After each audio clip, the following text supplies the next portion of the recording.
Now that we've written test cases for everything but our components, it's time to talk about how we're actually going to test our components. Because testing functions like expenses reducer and testing components like the header component, they are very different things. So with expenses reducer, it's pretty easy to test, right? We pass some data in, we get something back, and we assert something about what comes back. But for React components, we have a pretty different set of concerns. We have a few main ones. First up, we are concerned about what renders under what situation. So if I pass a prop into a component, I would expect it to render one way. If I pass in a prop with a different value, I might expect it to render a different way. Now, how do we set that up? Do I have to type a whole bunch of JSX out in my toEqual call? No. We're going to explore how we're going to get that done. And we're also going to start exploring in the rest of this section how we can test components in terms of user interaction. So if I change a form value or click a button, is the component reacting correctly? So if I change the text filter, is the state for the component actually changing? These are all things we care about when testing React components, and we're going to focus on solving those issues. First up, though, I do want to explore snapshot testing and how that's going to help us actually test the components. Now, the first component that we're going to be testing together is going to be one of the easier ones to test. That is going to be the header component. There is not a whole lot to it. It doesn't have any state. It doesn't take in any props. So this is a good candidate to explore how exactly we're going to be testing these things. Now I'm going to close down all of the other files we have opened so far, and I am going to take a quick moment to create the header test file. That should be in the tests components folder. I'm going to create that folder, and then I will create the file. Uppercase H header.test.js. And once we have that file in place, what we need to do is figure out how we're going to virtually render our component, right? Because we need a way to figure out what JSX comes back, but we're not going to be viewing it in the browser. We're going to be accessing it via code. Now, there actually is a React library created by the React team for this. It is called React Test Renderer. React Test Renderer allows us to render our components inside of just regular JavaScript code, and then we can assert something about what got rendered. So that is going to be very useful for what we're about to do. So step one is going to be to install this, and then we'll actually mess around with this. I am going to shut down the watch command. Over here, I am going to use yarn add to add React-test-renderer. And we're going to add the most recent version at 15.6.1. Hey, Andrew from the future. If you've been following along with my little V16 updates and you are using React version 16, you also want to install version 16 of this library. So you would use this command, which installs version 16.0.0 of React Test Renderer. All right, let's go ahead and jump right back in. Now, once we add this, we're just going to restart the test suite, and we're going to go ahead and import it and use it. So I will kick off the test suite once again. Over here, we are going to be importing it. We are going to import React shallow renderer from, and right here, we are going to type the library name. Right here, that would be React test renderer /shallow. So there are actually two main ways we can test React components. We have shallow rendering and we have full DOM rendering. Now we're going to be using a little bit of each throughout the course, but for a component like this, we want to stick with shallow rendering. We're not worried about user interaction or lifecycle events. We're really just concerned about what's getting rendered, and shallow rendering does just that. It only renders the given component. Full DOM rendering renders child components, and for our purposes, that means that this would fail because navlink expects to be used somewhere inside of a router. So what we're going to do now is focus on shallow rendering, and I promise we will explore a little full DOM rendering later on. So we have this imported, and now we need to do actual rendering of header, which means we need React since we're going to be typing JSX, and we also need the header component. So I'm going to import both of those before we move on. Importing React from React, then down below importing the default export header from the header component file. I need to go up 2 directories to get out of the tests folder into the components folder, and in there I want header. So now that we have all of our imports in place, we can actually use this to render this. How's that going to look? Well, it's going to start off with a call to test. So I'm going to test. I can give a title, should render header correctly. I can then set up my function. And in here, we're going to be using React Shallow Renderer. First up, we have to create a new renderer. I'm going to make a const lowercase renderer, and I'm going to create a new instance using the new keyword of what we just imported, React Shallow Renderer. Now we're going to go ahead and actually render something. We're going to use renderer.render to get that done. And all we do right here is define the JSX that we're trying to render. In our case, it is going to be some JSX that creates a single instance of the header component. So this is the output we're trying to test. Now, what exactly happens from here? Well, we actually get access to the rendered output on renderer. And for the moment, we're just going to log that to the screen and take a peek. So console.log renderer .get render output.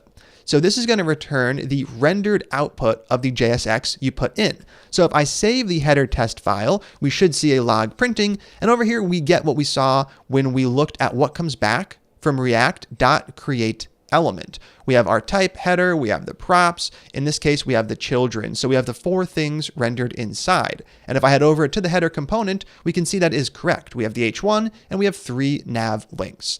Now, as I mentioned, we're not going to be making any assertions directly about this object. I'm not going to have a toEqual call where I type this out and ensure that what comes back is that. That would take a ridiculous amount of time and it would just deter you from ever testing in a meaningful way. So what we're going to do is use snapshots instead. Snapshots allow us to track changes to data over time. So we're going to be able to create a snapshot of header at its current point in time, and we're going to be able to get notified if this ever changes. So if the header output does change in a way we don't want, we can catch that. If it changes in a way we do want, that's fine too. We can allow that. So to play around with this, there's just a single method we need to explore from Jest.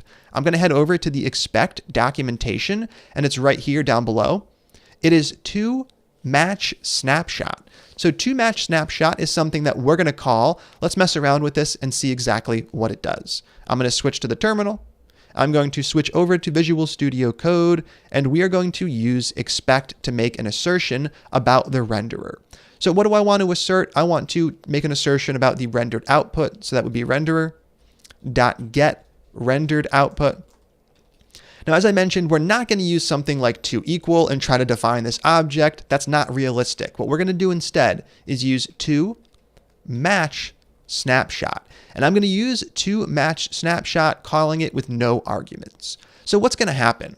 Well, the first time we run this test case, it is always going to pass because there is no existing snapshot. So Jest is going to go ahead and create a new one. It is going to create a snapshot of what the rendered header output looked like. Now, the second time we run this test case, it is going to compare it with the existing one. If it's the same, great, the test will pass. If it's not, the test is going to fail. So let's go ahead and take a look at exactly how this is going to happen. I'm going to save the header test file with our call in place. And over here, you can see we're getting some new output. Snapshot summary. 1 snapshot written in 1 test suite. And down below, we get a little bit of information about our overall snapshots. 1 was added, and we have 1 total. Over inside of Visual Studio Code, you'll also have noticed that there is an __snapshots__ directory in the components folder. Now, this is a folder generated by Jest, and you shouldn't be changing any of the files inside, but you can indeed look at them. So I'm going to crack open the header test snapshot file and see exactly what data Jest is working with behind the scenes. If I crack this open, we can see we have a couple of things. Right here, we have an export related to our test case. So it has the actual test case name followed by 1 because it's the first snapshot from that test case. Then we have the actual rendered output. You'll notice we have our header, we have our H1, we have the nav link. Now we don't have the actual anchor tag because we used shallow rendering. So it's just keeping track of what component we rendered and what data we passed down. We have that for all 3 nav links as well as the H1. So now that we have this in place, if we were to rerun the test case, it would be comparing what gets rendered from header with what got rendered from header in the past. So let's go ahead and change something. Let's say we accidentally make a mistake and I type some extra characters back here thinking I was typing in another screen. If I go ahead and save the header file, what happens? Well, we have an error. And you can see that if we scroll up, should render header correctly failed. We received a value, but it does not match the stored snapshot. And it's showing us the differences down below. We have this new text ASDF. It wasn't expected, so we're going to consider that an error. Now from here, we have two big choices. We can choose to accept these changes, which is probably not what we want, or we can choose to reject these changes and make necessary changes to the code to get the test to pass. So for this typo, I would probably go in here, I would see the extra characters, I would remove them, save the file, and now we're back to a passing test suite. But what if I did want to make a real change and keep that change? What if, for example, I wanted to remove the help navigation? We are going to be removing the help page a little bit later. So let's go ahead and remove that nav link. Now, if we save things, we are going to get a failing test. The jest test suite is warning us that the snapshot we just got does not match the one that was stored. You can see that we've removed nav link, and it's warning us about that. Now, once again, we have those two choices. We can make changes to our header component to bring that back, or we can choose to accept the new state, and we're going to accept the new state. So down below, there's a little message on how to do that. Inspect your code changes or press U to update them. So if I press the U key, it is going to take the new snapshot and replace the old one. And once again, all of the test cases are passing. Now, if I check out the snap file, you can see that third nav link is nowhere in sight. This is now the new state for the header component. This is the one that it's going to be tracking throughout our test suite. So using snapshot testing is going to make it really easy to assert things about our components. We're going to be able to keep track of changes. So if a component's rendered output does change, we'll be notified. If it's a good change, great, we'll keep it. If it's a bad change, we'll go ahead and make sure to adjust the component accordingly. Now that we're able to test entire components with just a few lines of code, what I'd like to do in the next video is explore an alternative way to get this done. Then we'll actually make some real progress on components, and I'll start introducing testing challenges. So just one more setup video in the next one, then we're going to really hit the ground running. I'm excited to get to that, so let's go ahead and dive right in.